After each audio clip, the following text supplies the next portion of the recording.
Moscow heavy fighting resumed in eastern Ukraine early Tuesday, including artillery shelling around the rebel-controlled city of Slavyansk shortly after President Petro Poroshenko declared an end to a 10-day ceasefire and ordered government forces to renew their effort to squash the pro-Russian separatist insurrection in the east.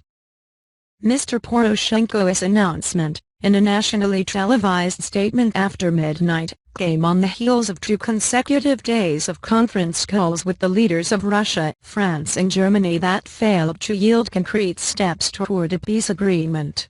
On Friday, European leaders issued an ultimatum to Russia, demanding it do more to end the violence caused by the rebels in eastern Ukraine. But attacks on government forces continued. Continue reading the main story. Belated coverage. Residents of Slavyansk in eastern Ukraine, trying to fix a window shattered during shelling. Ukrainian president ends ceasefire with rebels June 30, 2014.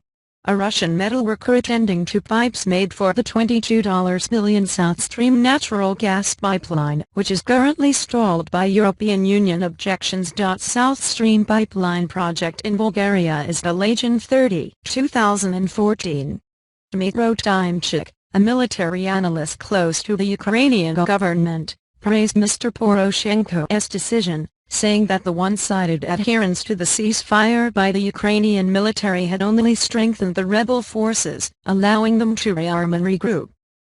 Every day the truce, whatever its political significance, provided tangible reinforcement to the terrorists from a military point of view, Mr. Tymchuk wrote on Facebook, adding, "A longer truce period would give terrorists a chance to drastically increase their combat readiness." Mr. Tymchuk said that government forces had begun pounding rebels shortly after receiving Mr. Poroshenko's new orders.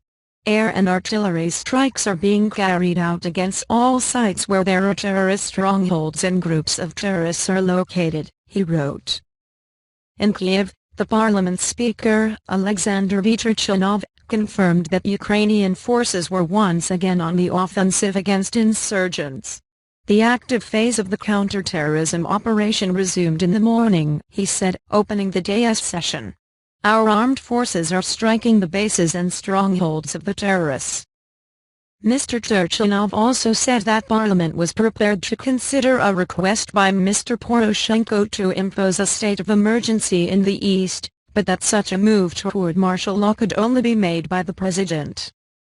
The decision by Mr. Poroshenko to call off the ceasefire, while saying he still hoped to reach a truce in the coming days, reflected his conclusion that Russia was not genuinely working to bring the rebel forces under control even as President Vladimir Putin participated in conference calls and the Kremlin issued statements in support of a peace process. Mr. Poroshenko's decision also reflected a clear lack of confidence by the Ukrainian government that its European allies would follow through on threats of additional economic sanctions against Russia. European leaders had issued a series of demands of Russia on Friday and had set Monday as a deadline for tangible results, including that rebel forces relinquish control of 3 border crossings to the Ukrainian authorities. On Sunday and Monday, the leaders of Ukraine, Russia, Germany and France held lengthy conference calls. Continue reading the main story. Continue reading the main story. Continue reading the main story. But with no sign of progress and with no indication from the Europeans that they were prepared to go forward with new sanctions, Mr. Poroshenko met with his national security team on Monday night and emerged resolute that the Ukrainian military go back on the offensive. The United States and its NATO allies have accused Russia of sending tanks, artillery and other weapons to the rebels, and of allowing fighters from Russia to cross the border to join rebel militias. Some rebel leaders had demanded a complete withdrawal of government troops from eastern Ukraine as a precondition for formal peace negotiations. Mr. Putin and other senior Russian leaders have repeatedly blamed the government in Kiev for the violence in the east. They said that the former Ukrainian president, Viktor Yanukovych, was ousted illegally in a coup, and insisted that the rights of Russian-speaking Ukrainians in the east have been under threat. In Russia's first comment on the ending of the ceasefire, The Foreign Ministry on Tuesday said that Mr. Poroshenko's decision had undermined the personal diplomatic efforts of the four heads of state and suggested that Mr. Poroshenko had been pressured by his Western allies to end the ceasefire. In a statement, the Foreign Ministry said, "This step by Kiev is very regrettable." In addition to asserting that the West had pressured Mr. Poroshenko to end the ceasefire, the ministry again described the rebel activity in eastern Ukraine as the actions of political protesters. "We are urging yet again to stop using Ukraine as a loose coin in geopolitical games and to stop imposing a criminal line for the forceful suppression of protests," the agency said. Russia said peace negotiations should resume immediately and blamed the Ukrainian government for the failure of previous talks.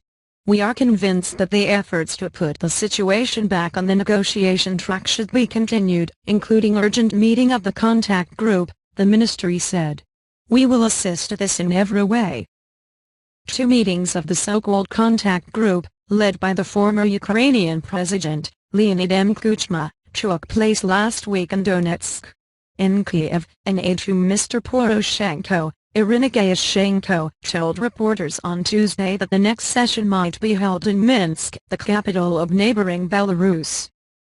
Overnight, there are reports that two explosions damaged railroad lines in the east.